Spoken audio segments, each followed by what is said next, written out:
Assalamualaikum warahmatullahi wabarakatuh.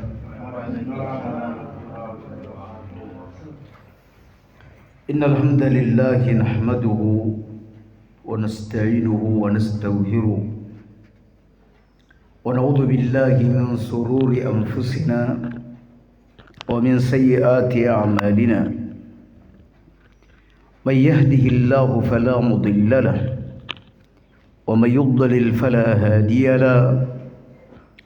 أشهد أن لا إله إلا الله وحده لا شريك له وأشهد أن محمدا عبده ورسوله. قال الله تعالى: يا أيها الذين آمنوا اتقوا الله حق تقاته ولا تموتن إلا وأنتم مسلمون. أما بعد. Alhamdulillah ala nikmatihi tatimmus shalihat. Alhamdulillah kita kembali bertemu di majelis ilmu ini yang sempat libur beberapa pertemuan disebabkan karena satu hal. Dan sebagai muqaddimah dari kajian kita yang berkenaan dengan persoalan-persoalan akidah yang disepakati oleh para ulama. Di sini kami akan mengangkat satu hadis Nabi sallallahu alaihi wasallam yang diriwayatkan oleh Ali bin Abi Thalib, di mana Ali bin Abi Thalib ketika itu sedang berkhutbah di atas mimbar. Dan di antara isi khutbah beliau adalah sebagai berikut. Kata Ali bin Abi Thalib, "Ma indana kitabun naqra'uhu illa kitab Allah ghaira hadhihi as-sahifah." Ma indana, kami tidak memiliki sesuatu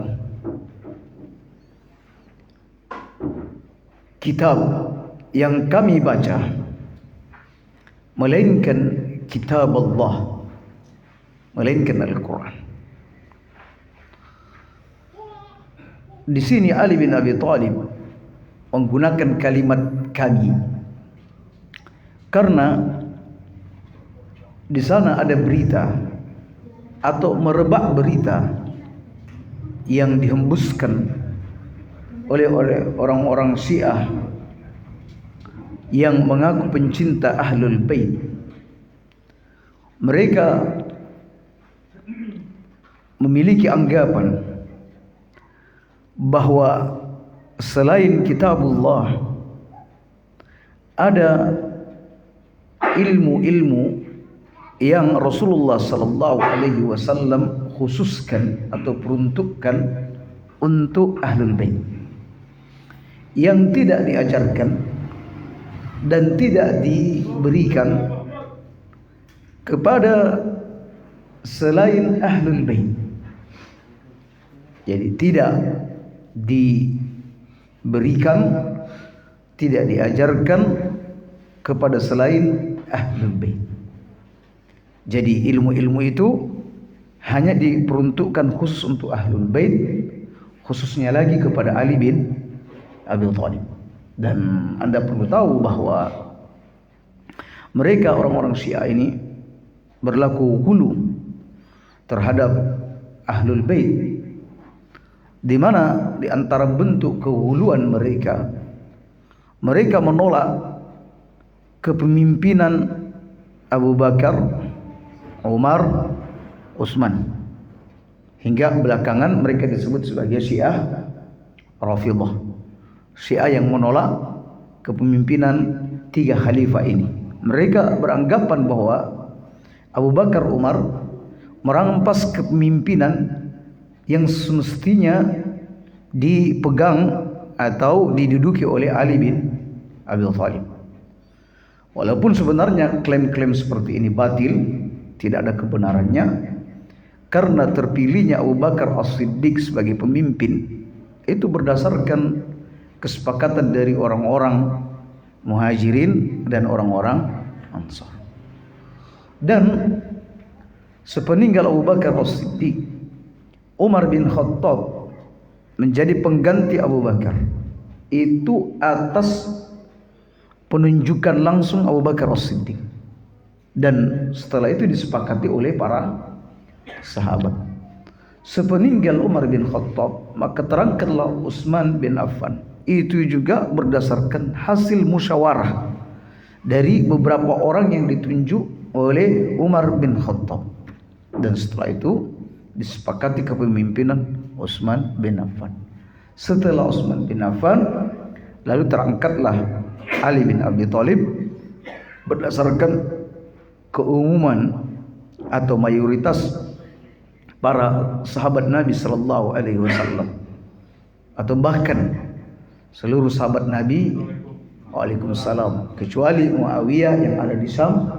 Itu pun bukan sebenarnya menolak, tetapi beliau meminta untuk menuntaskan atau mengusut pembunuh Utsman radhiyallahu anhu sebelum mengangkat atau membaiat pemimpin. Nah, seperti itu kaum muslimin. Nah, tetapi orang-orang Syiah Rafidhah ini, mereka dengan lancangnya mengatakan bahwa Abu Bakar Umar merampas kekuasaan, bahkan mereka mengatakan bahwa Abu Bakar Umar ini kafir sepeninggal Nabi sallallahu alaihi wasallam. Oleh karena itu hampir semua kitab-kitab akidah yang ditulis oleh para ulama-ulama terdahulu, mereka memasukkan persoalan tentang ini masuk dalam bab akidah, yaitu tidak bolehnya mencela seorang sahabat pun, wajib menahan diri untuk tidak membicarakan ketergelinciran para sahabat, wajib menahan diri untuk tidak bercerita terlalu panjang lebar yang pada akhirnya menyudutkan salah satu sahabat Nabi sallallahu alaihi wasallam. Nah, jadi orang-orang Syiah punya anggapan bahwa untuk Ahlul Bait punya ilmu khusus. Ya. Namun Ali bin Abi Thalib dalam suatu kesempatan di atas mimbar menyangkal semua itu. Ya, dan begitu memang pada dasarnya kaum muslimin. Siapa yang mengklaim suatu ilmu, wabil khusus ilmu batin, yang tidak ada di dalam Al-Quran dan tidak ada dari sunnah, maka ketahuilah ilmu itu adalah batil, ilmu itu adalah bid'ah yang tidak boleh diikuti dan tidak boleh diamalkan. Ali bin Abi Thalib berkata, kami tidak ada kitab yang kami baca dari Ahlul Bait melainkan kitabullah. Tidak ada, ya, melainkan kitabullah. Anda membaca kitabullah, kami juga membaca kitabullah. Di sanalah sumber ilmu, di sanalah kita sama-sama mengambil ilmu. Ghaira hadhihi shahifah, selain atau kecuali yang termaktub dalam lembaran ini. Nah, jadi beliau seraya mengeluarkan lembaran-lembaran tersebut. Fa akhrajaha, kata perawi, fa akhrajaha, lalu beliau mengeluarkan lembaran-lembaran tersebut.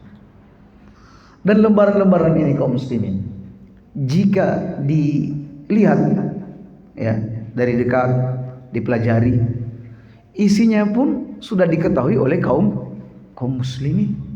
Jadi tidak ada yang dirahasiakan. Ya, di sini disebutkan ketika Ali mengeluarkan lembaran-lembaran itu, fa idza fiha asya'u minal jirahat wa asnanil ibil. Di dalam lembaran tersebut ada tercantum tentang panduan qisas atas luka-luka yang dialami seseorang. Jadi ada qisas nyawa, membunuh, balas dibunuh. Ada qisas lain nyawa, tindakan kriminal terhadap fisik seseorang. Ya.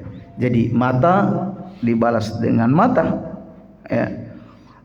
Telinga dibalas dengan telinga, tangan dibalas dengan tangan. Nah, di sana menyebutkan tentang berbagai macam kisos. Ya, selain kisos pembunuhan. Wa asnanil ibil, juga di sana menyebutkan tentang usia onta, yakni usia unta yang digunakan untuk membayar diat pelanggaran. Nah, jadi tubuh kita ini kaum muslim memiliki nilai yang begitu besar. Jadi kalau misalnya satu mata orang tercungkil, maka dia harus digantikan dengan onta dengan jumlah sekian, dengan umur sekian. Ya. Kalau satu jari Anda terputus, maka itu dihitung senilai dengan onta dengan umur sekian. Dua jari terputus, ya sebegitu juga nilainya dengan unta. Berapa yang terputus, berapa ekor unta juga yang akan diberikan kepada Anda. Jadi subhanallah, hukum-hukum dalam Islam ini sudah amat sempurna kaum muslimin. Ya. Jadi kita ini lahir, ya, sudah diturunkan sekaligus petunjuknya dan aturan-aturan yang ada di dalamnya. Tetapi manusia ini kadang, ya, manusia ini malah mencari aturan-aturan yang mana aturan-aturan tersebut akan saling kontradiktif antara satu dengan yang lain. Ya. Boleh jadi aturan ini diterapkan kepada yang ini tidak diterapkan, yang ini kena pasal yang ini nggak kena pasal yang itu. Tergantung siapa orangnya. Ya. Kalau dalam Islam tidak ada aturan. Pokoknya orang kalau misalnya dia orang yang masih perjaka, berzina, tidak terbukti dia sudah berkeluarga, cambuk 100 kali cambukan dan dia diasingkan selama 1 tahun. Itu dalam Islam. Kalau dia sudah berkeluarga, ya sudah berkeluarga, berarti dia dirajam. Jadi cuma 2 kondisi, dia perjaka atau dia berkeluarga. Kalau berkeluarga, rajam sampai mati. Ya, baik. Kemudian kaum muslimin, kemudian perawi berkata, wa fiha al-madinatu haramun, dan di dalam lembaran itu juga tercantum bahwa Madinah tempat Nabi berhijrah itu adalah tanah haram. Madinah adalah tanah haram. Maksud tanah haram kaum muslimin, di sana orang-orang diharamkan untuk menebang pepohonan yang ada di dalamnya. Tidak boleh memburu hewan-hewan yang ada di dalamnya. Tidak boleh memungut barang-barang yang tercecer di dalamnya. Tidak boleh melakukan tindakan kriminal di dalamnya, karena ini adalah tanah haram, penuh kehormatan, sebagaimana Makkah. Ya. Ma baina airin ila thawr. Wilayah tersebut ada di antara, jadi tanah haram itu ada di antara bukit air atau gunung air dan gunung Thawr. Artinya kaum muslimin kalau melihat petanya, bukit air ini ada di wilayah selatan. Kalau dihitung dari masjid ke gunung tersebut itu seukuran 8,5 km. Kemudian kalau Thawr itu ada di wilayah utara, dekat dengan atau di baliknya gunung Uhud. Itu kalau dihitung dari masjid sekitar 8 km. Nah, kalau barat timur ada disebut dengan Labah. Labah itu ada permukaan tanah yang hitam, ya, bebatuan hitam. Yang satunya ada di wilayah timur, itu ada di dekat Kuba. Sementara yang di wilayah barat ada di wilayah dekat Masjid Qiblatain. Nah, itulah wilayah-wilayah di dalamnya, dalam batas-batas itu yang disebut dengan tanah haram. Nah, makanya muslim perhatikan di saat Anda pergi ke Madinah, diperhatikan betul apa yang Anda perbuat di dalamnya. Kemudian di sana tertulis, faman ahdatsa fiha hadatsan. Siapa yang melakukan tindakan kejahatan di dalamnya. Ini satu versi penafsiran, karena hadas ini juga bisa bermakna kejahatan, kezaliman, atau juga bisa bermakna siapa yang melakukan perbuatan bid'ah di dalamnya. Ya. Siapa yang melakukan tindakan kejahatan di dalam tanah haram Madinah, atau melakukan perbuatan-perbuatan bid'ah di dalamnya, dan apa yang paling buruk dari kejahatan dibandingkan melakukan bid'ah? Ya, bid'ah itu kejahatan yang jahat, ya, kejahatan yang besar. Siapa yang melakukan perbuatan bid'ah di tanah haram, nah, ini peringatan bagi mereka yang habis umroh pergi ke Madinah, atau ke Madinah dulu baru kemudian ke Mekah. Siapa yang melakukan amalan-amalan bid'ah di tanah haram ini, atau melakukan tindakan kejahatan atau tindakan kriminal, awa muhdisan, atau melindungi pelaku kejahatan, bisa juga dibaca awa muhdasan, atau melindungi pelaku bid'ah. Ya, bisa dibaca muhdisan, bisa dibaca muhdasan, atau melindungi pelaku bid'ah. Ya, maksud melindungi di sini kaum muslimin, kata ulama, diantaranya adalah memberikan penghormatan kepada mereka. Ya, jadi ahlul bid'ah itu diberi penghormatan di tanah haram. Boleh jadi sesama dari negara, sama negara, ketemu di sana karena dia adalah tokoh, orang besar, ya. Namun dia adalah seorang ahli bid'ah, dia memberikan penghormatan, cium-cium tangan misalnya, ya, atau duduk bermesraan, senyum bareng-bareng dan lain sebagainya. Padahal pelaku bid'ah seperti ini semestinya dijauhi, ya. Tidak ada penghormatan untuknya.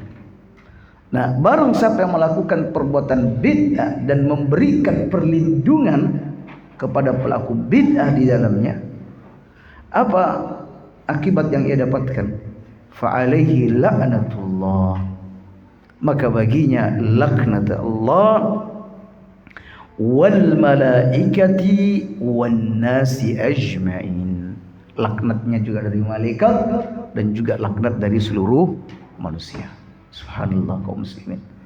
Artinya kita ini berbicara, ya, secara umum bahwa perbuatan bid'ah itu buruk. Ini secara umum kita berbicara bahwa bid'ah itu buruk.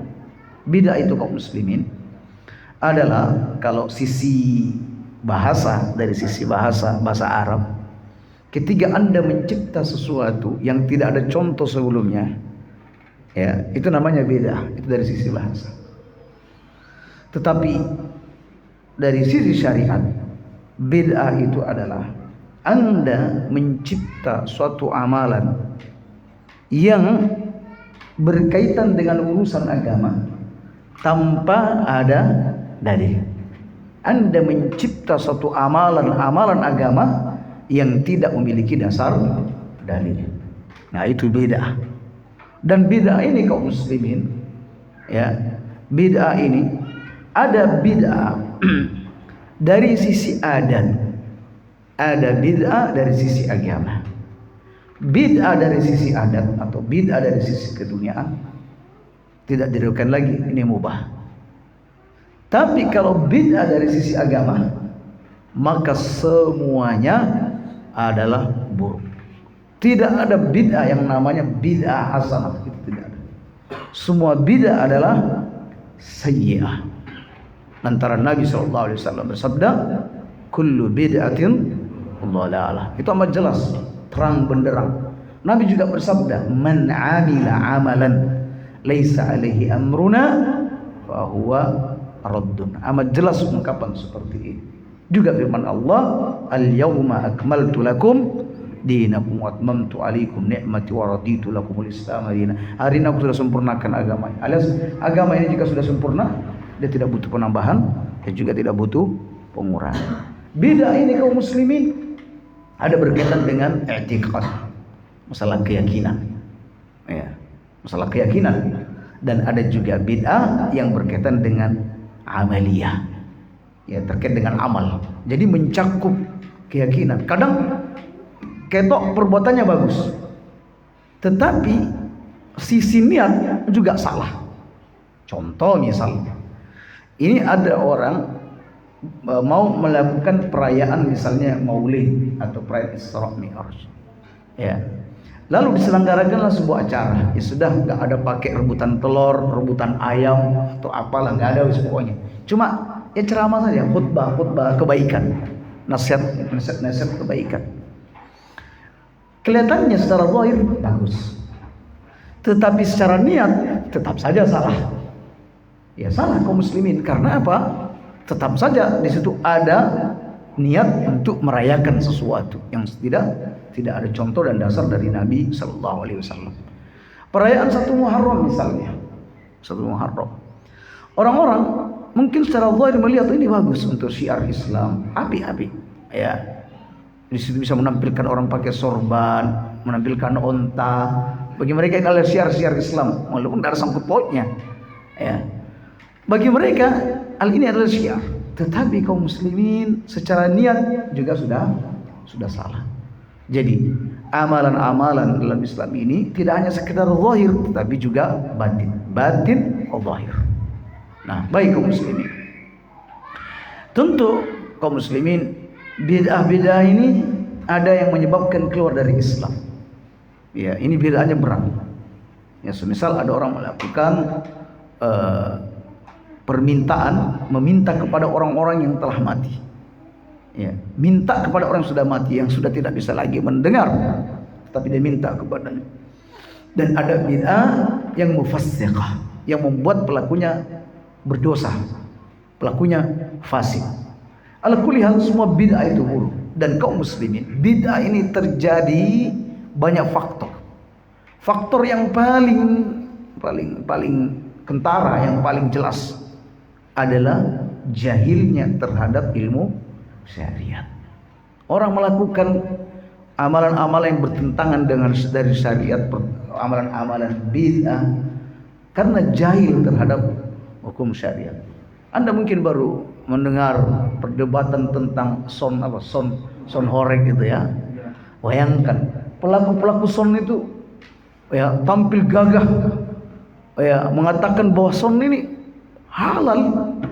Walaupun mungkin ulamanya, misalnya ulamanya Majelis Ulama Jawa Timur bilang ini haram, walaupun mereka datang dari satu komunitas.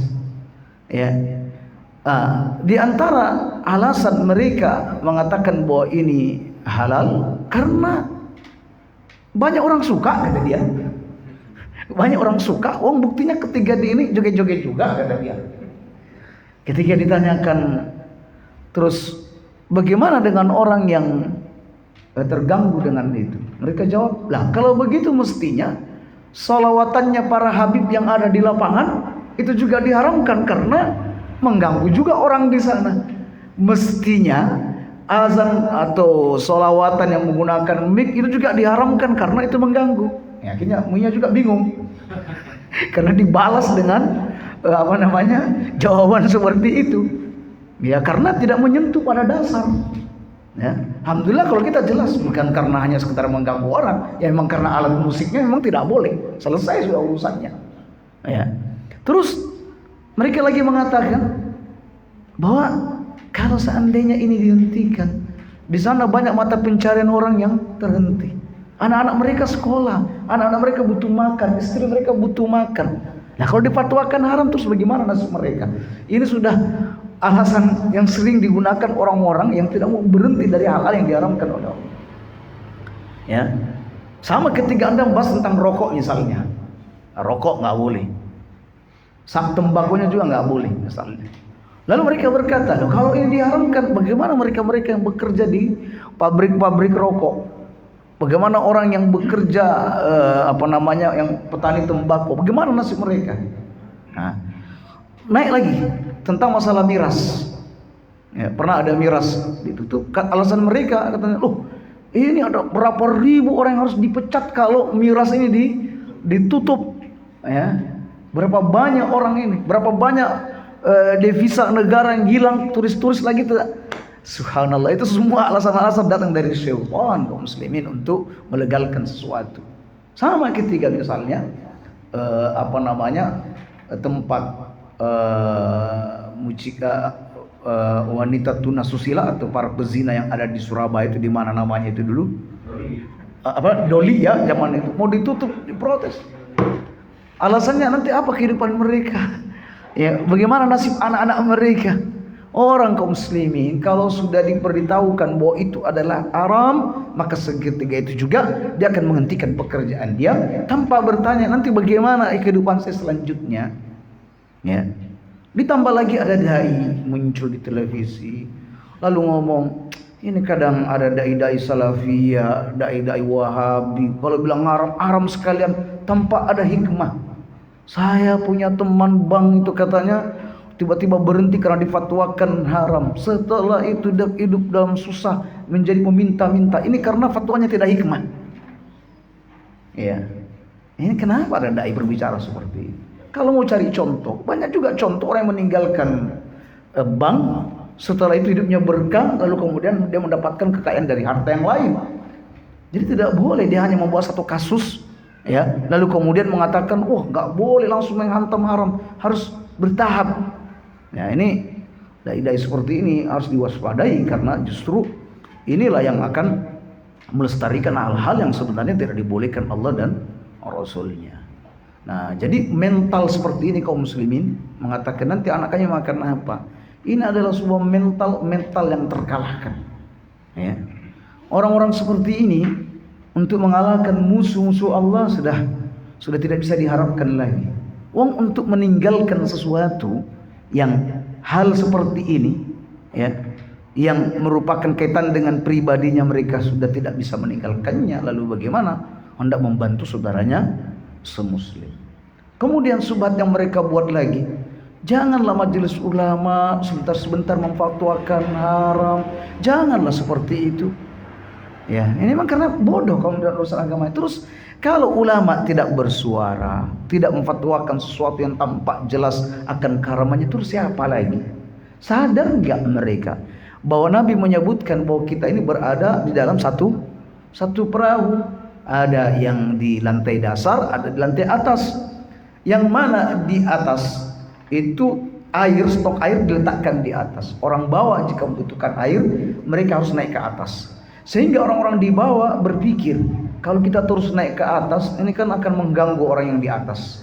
Bagaimana kalau perahu ini kita lobangi saja untuk mendapatkan air?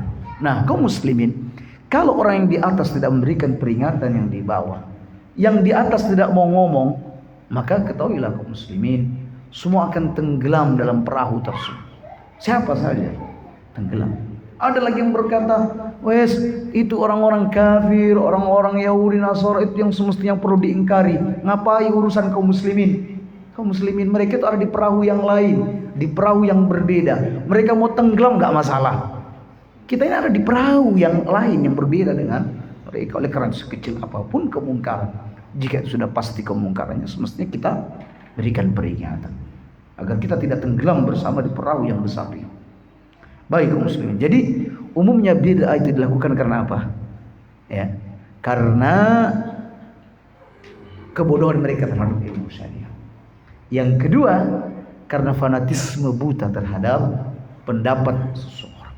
Fanatisme buta terhadap kelompok dia, terhadap ormas dia.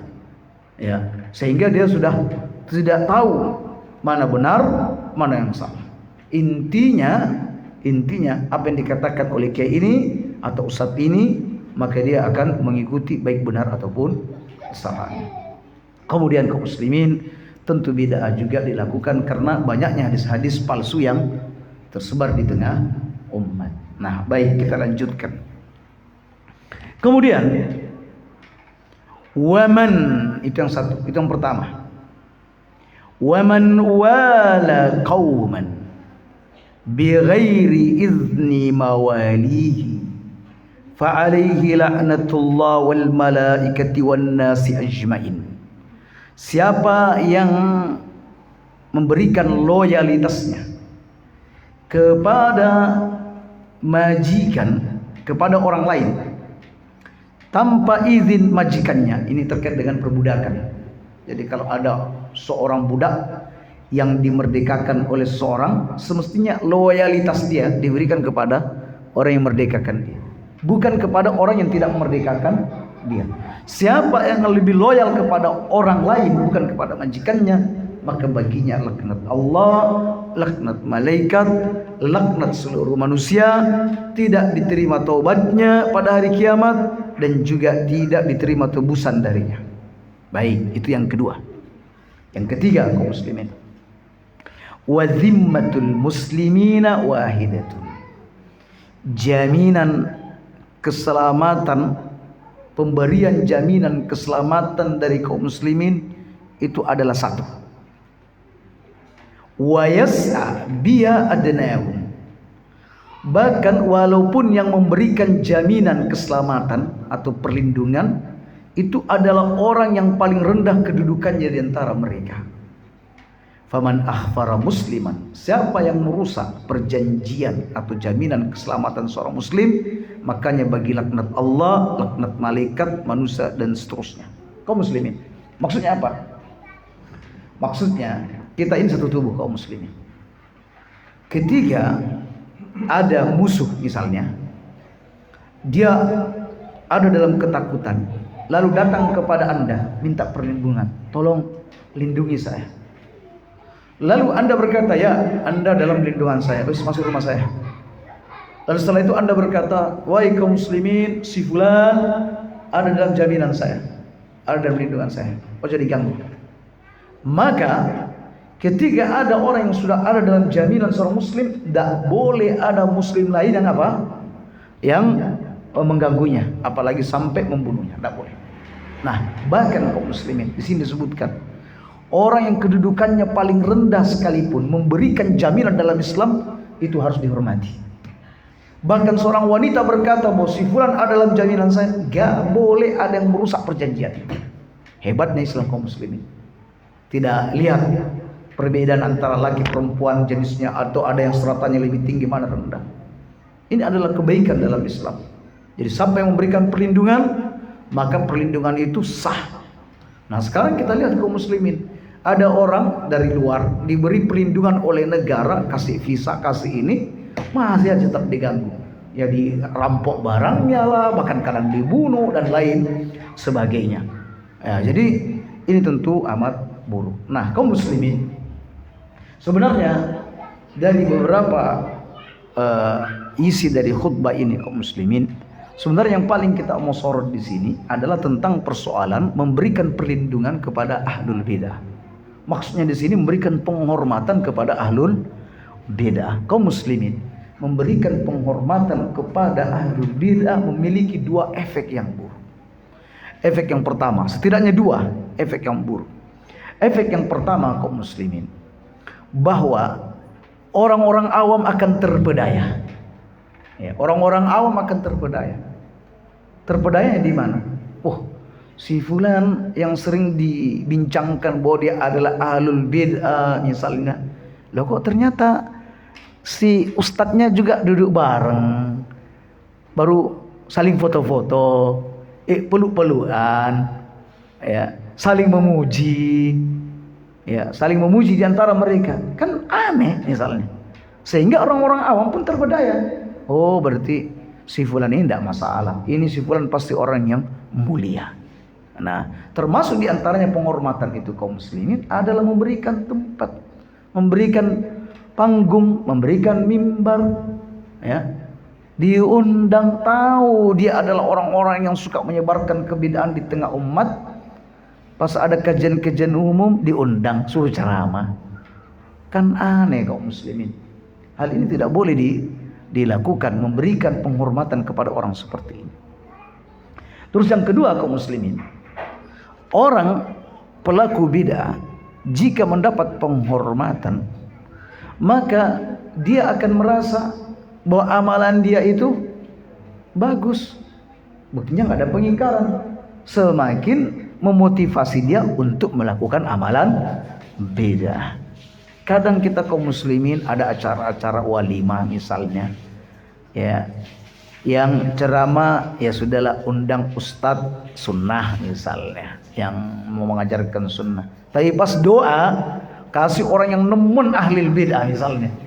Ya, kalau kita sebut bid'ah di sini kaum muslimin adalah orang-orang pengikut hawa nafsu, pengekor hawa nafsu. Jadi zaman dulu orang ahli bid'ah itu disebut pengekor hawa nafsu.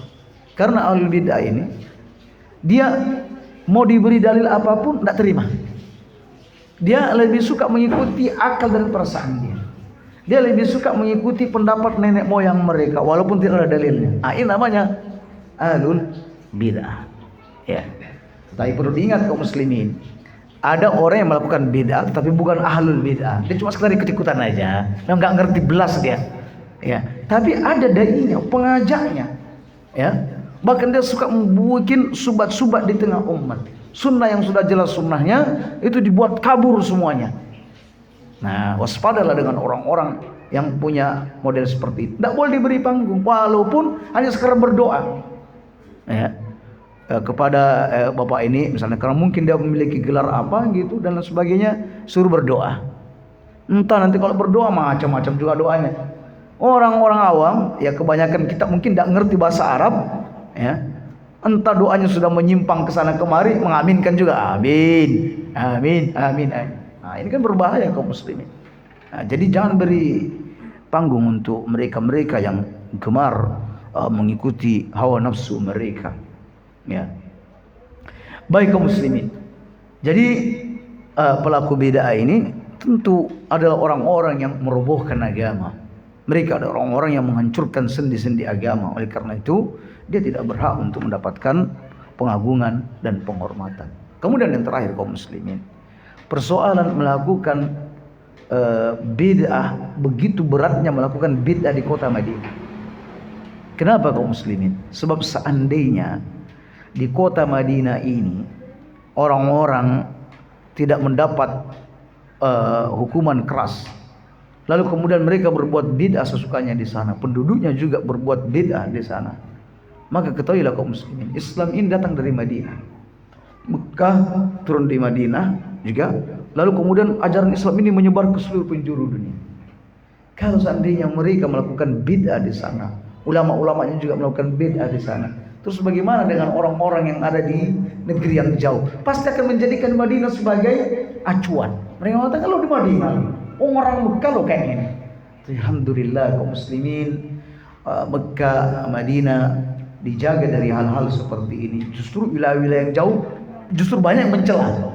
Ya, banyak mencela, kok di Madinah kayak gini, di Mekah kayak gini. Mereka lupa, mereka tidak sadar bahwa di Madinah itulah di situ anak cucu dan keturunan para sahabat di sana. Mereka menerima ajaran ini dari bapak dia, bapaknya dari bapaknya, bapaknya dari bapaknya sampai mbahnya. Jelas sampai ke mana? Para sahabat, sampai ke Rasulullah sallallahu alaihi wasallam. Kalau kita ini, ya, kalau kita ini tidak seperti itu. Bahkan dikabarkan bahwa nenek moyang keturunan kita ini awalnya banyak yang beragama Hindu. Lalu bagaimana bisa kaum muslimin kita yang ada di sini, ya, lalu kemudian mencela orang-orang yang ada di Madinah dan di Mekah, mengatakan amalan mereka itu tidak benar, amalan mereka itu adalah Wahabi, amalan mereka itu ini, mereka ini dan sebagainya. Kan aneh kaum muslimin. Ya, amat aneh. Ya, jadi alhamdulillah kaum muslimin, ya, dengan adanya aturan-aturan seperti ini, maka mereka yang ada di sana sebagai penduduk, ya, baik orang awamnya, orang alimnya, harus lebih berhati-hati. Begitu juga para tamu-tamu yang ada di sana harus berhati-hati untuk melakukan tindakan-tindakan kriminal, tindakan-tindakan kejahatan, bahkan termasuk tindakan-tindakan bid'ah atau tidak. Di sana akan mendapatkan laknat Allah, laknat para malaikat, dan laknat dari seluruh manusia. Nah, demikian kaum muslimin. Dan kaum muslimin, persoalan bid'ah ini sebenarnya persoalan yang memang selalu diulang-ulang oleh Nabi dalam khutbah-khutbah beliau, di khutbah Jumat beliau, dan di berbagai kesempatan Nabi sallallahu alaihi wasallam mengingatkan tentang persoalan bid'ah ini. Kaum muslimin, kadang kita dengan berlalunya waktu, bermunculannya para dai-dai yang kemudian menyinggung masalah bid'ah, bahwa tidak semua bid'ah sesat, lalu kemudian banyak membawa contoh-contoh. Lama-lama subat ini masuk, ya, kita melemah sehingga kemudian perhatian terhadap urusan bid'ah juga sudah melemah. Bahkan kadang kita termasuk orang yang ikut melakukan perbuatan bid'ah itu, ya, karena kita terlalu banyak bermain di media sosial.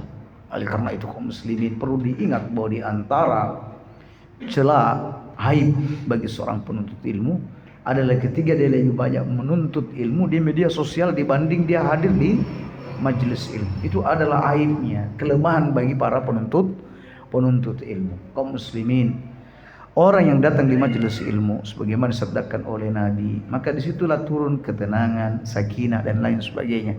Lalu bagaimana menurut Anda jika datangnya juga konsentrasi untuk mendengarkan ilmu? Berarti dia mendapatkan dua, mendapatkan ketenangan, mendapatkan rahmat dan juga mendapatkan ilmu. Sementara jika Anda berada di rumah dengan bermain media sosial, untuk yang dikatakan sakinah, mawaddah, warahmah, Anda tidak dapatkan di situ. Karena tempat yang didapatkan itu ada di majelis ilmu, ada di masjid. Nah, seperti itu. Ilmu mungkin Anda dapatkan, tetapi ilmu yang Anda dapatkan ini bisa mengandung kesamaran karena sudah saking banyak informasi-informasi yang tidak jelas yang Anda terima di sana. Oleh karena itu kaum muslimin, di samping Anda belajar dari para ustadz sunnah di media sosial, maka jangan sekali-kali melupakan hadir langsung di majelis ilmu, karena inilah yang diwarisi oleh generasi-generasi kita terdahulu dari kalangan para sahabat, para tabi'in dan para tabi'ut tabi'in, ya. Dan kita memang libur panjang kemarin, kami sempat berangkat ke Kalimantan, ya, beberapa hari di sana. Setelah ke Makassar, balik lagi ke ini, terkena flu-nya agak aneh waktu itu. Jadi di ujung hidung ini betul-betul sakit seperti mau flu, tapi nggak keluar ingusnya atau apa dan lain sebagainya, tapi sakit yang luar biasa sampai berhari-hari. Sehingga akhirnya itu yang menghalangi kami hadir di majelis ilmu, ya. Bahkan ini juga agak ketar-ketir karena bahan bakar juga habis. Antri ada di mana-mana. Para penimbun juga ada di mana-mana. Ya, sehingga kami bikin jadwal itu ada catatan selagi BBM mudah didapatkan dan juga tidak macet. Kaum muslimin, dalam kondisi-kondisi seperti ini amat tercela kita ada dalam posisi sebagai orang yang melakukan ihtikar, penimbunan. Ya. Disebutkan dalam hadis bahwa ihtikar itu tidak dilakukan kecuali para pendosa. Ihtikar tidak dilakukan kecuali para pendosa. Ihtikar itu adalah menimbun suatu keperluan yang amat dibutuhkan oleh masyarakat sehingga barang itu menjadi langka, tidak diperbolehkan. Kalau ada dalam kondisi normal, Anda mau menimbunnya, tidak masalah. Misalnya, ya, mungkin ini kondisi normal, Anda pergi beli pertalite atau apa, Anda simpan. Mungkin 5 liter, 10 liter sampai banyak. Tapi kondisinya normal, tak jadi soal. Ya, Anda nanti menjual di masa kelangkaan, tidak masalah. Tapi ketika lagi sedang langka, lalu Anda juga mengambil kesempatan dalam kesempitan, ditimbun sebanyak-banyaknya biar semakin langka, biar harga sampai harga 50.000 per botol, ya, 25.000 per botol. Ini kan tidak boleh kaum muslimin. Nggak boleh, namanya menimbun. Nggak boleh. Sama Anda misalnya gula, dalam waktu normal Anda beli gula. Beli akhirnya banyak hingga suatu waktu misalnya qadarullah kok tiba-tiba gula peredarannya semakin sedikit, Anda lalu menjualnya dan sebagainya, tidak masalah. Tapi dalam kondisi yang memang orang butuhkan lalu Anda menimbunnya, maka hal ini tidak diperbolehkan. Ya, jadi hati-hati tentang sikap menimbun, ya, tidak diperbolehkan. Alhamdulillah kaum muslimin, cukuplah ini sebagai mukaddimah kita untuk pertemuan di masa mendatang untuk membahas tentang kesepakatan dalam persoalan akidah yang disepakati oleh para ulama ahli sunnah wal jamaah. Jika ada 1-2 pertanyaan, kami persilakan untuk bertanya.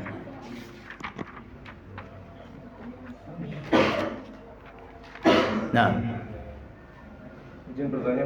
Nah, bagaimana hukumnya menyambut kedatangan seseorang dengan kondisi berdiri?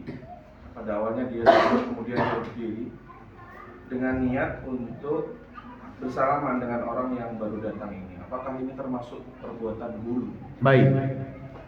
Tentang menyambut orang yang datang dengan berdiri adalah orang yang terbaik di antara kita, yaitu Rasulullah sallallahu alaihi wasallam pernah datang di majelis, lalu kemudian para sahabat menyambutnya dengan berdiri. Lalu terlihat wajah Nabi, wajah ketidaksukaan dengan hal itu. Bahkan beliau berkata, janganlah berlebihan dalam memujiku sebagaimana orang-orang Nasara memuji Isa al-Masih. Alias Nabi tidak suka diperlakukan seperti itu.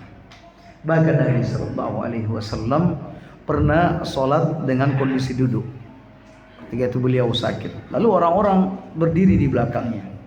Dan Nabi tahu apa yang diperbuat oleh orang-orang yang di belakang. Lalu Nabi menyuruh mereka untuk duduk. Selepas sholat Nabi berkata, hampir-hampir saja kalian memberikan penghormatan sebagaimana dilakukan oleh orang-orang Ajam, ya, di mana pemimpinnya duduk dan kalian sendiri berdiri. Nah, kaum muslimin, adapun kedatangan seseorang lalu kemudian dia disambut dengan misalnya untuk menyalaminya atau untuk menurunkan barang-barangnya dan lain sebagainya, atau untuk menunjukkan tempat kepadanya, maka itu diperbolehkan. Sebagaimana saat ketika beliau datang di atas ontanya atau di atas kudanya, kata Nabi, qumu ila sayyidikum, ayo bangkitlah, sambut sayyid kalian, sambut majikan kalian. Ya, lalu mereka pun bangkit, lalu membantu Sa'ad untuk turun dari kendaraannya. Begitu juga dengan Nabi sallallahu alaihi wasallam ketika putrinya datang, ya, maka Nabi pun bangkit berdiri, lalu meraih tangannya dan menciumnya, lalu mendudukkan di tempat duduknya. Alias kalau dengan alasan-alasan seperti itu, ya, apalagi disebutkan dalam hadis bahwa tidaklah seorang muslim berjumpa lalu kemudian berjabat tangan melainkan dosa di antara keduanya itu berguguran, maka tidak mengapa seseorang berdiri untuk itu. Ya, begitu juga ketika misalnya seseorang hendak memberikan kabar gembira, ya, ada orang datang, dia duduk lalu dia berdiri karena saking senangnya menyambut kedatangannya lalu memberikan kabar gembira, maka itu juga diperbolehkan. Jadi insya Allah tidak masalah hal seperti itu. Dan itu semua nanti terlihat daripada niat akhirnya. Innamal a'malu bin niat. Ketika dia berdiri ini apa motivasi dia berdiri? Apakah salaman ini hanya semata-mata kedok dia, tapi pada sejatinya dia hendak memberikan penghormatan atau tidak? Nah, seperti itu. Baik. Ya. Kalau dalam majlis diperintah para hadirin silakan berdiri karena presiden. Anda jangan lakukan hal seperti itu. Ya, begitu juga kadang para hakim saat mau datang di majelis persidangan semua berdiri, atau ada manten datang misalnya langsung dinyanyikan mahallul qiyam, jadi semua orang berdiri. Nah, Anda perlu ada tetap duduk di tempat, ya, kecuali Anda sebagai tuan rumah yang dimana para tamu nggak mengerti kalau seandainya Anda sebagai tuan rumah tidak menunjukkan di mana tempat di mana seharusnya berdiri. Adapun para tamu-tamu nggak usah berdiri semua, ya. Ya, jadi tuan rumah saja tidak mewakili tuan rumah untuk berdiri. Nah, demikian. Nah, saya berdiri. Kadang kalau anak-anak kita mau diri sudah misalnya datang para rektor, dosen dan sebagainya, ada sesi semua disuruh berdiri. Nggak usah berdiri. Ya, nggak usah berdiri. Anda tidak akan dipenjara hanya karena Anda tidak berdiri. Ya. Subhanallah bihamdik, la ilaha illa anta astaghfiruka wa atubu ilaik. Assalamualaikum warahmatullahi wabarakatuh.